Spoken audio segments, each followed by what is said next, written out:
if I may take a moment, let me also just prepare us for what we're going to experience starting next Sunday, June the 14th.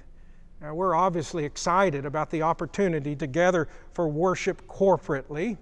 And as you were already informed earlier in the service, we're going to host 2 services starting next Sunday, and that will continue to be the case into the weeks to come. One service at 9 o'clock, that's our more traditional service and style. And then a second service at 11 o'clock, which would be our contemporary service. Now, as we're moving toward the services, we're asking you to show the necessary wisdom to know how you should approach that. This past Thursday, I sent out a letter. You may have already received it, or you may receive it in the mail tomorrow, that describes some guidelines that will help us be sure that we approach this new experience in ways that provide for the greatest level of safety for everyone involved.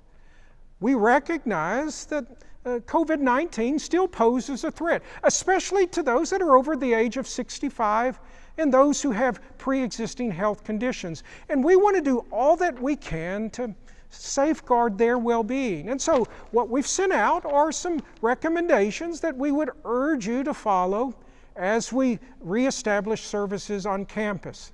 Now, in my letter, I know, as Texans, we admit there's an independent streak to us. We really don't want people to tell us what to do.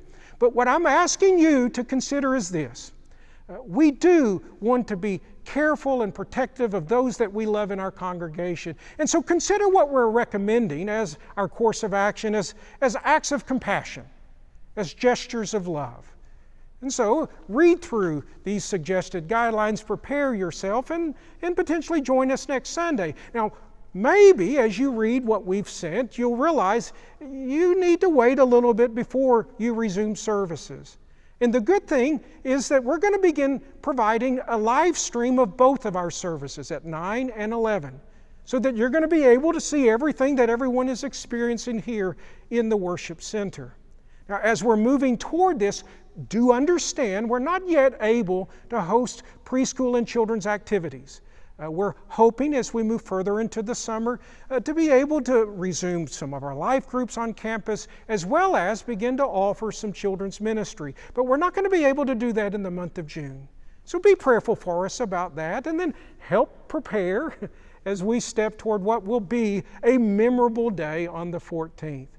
I'm excited about what God is doing, and I pray that He will encourage us all as we move forward together.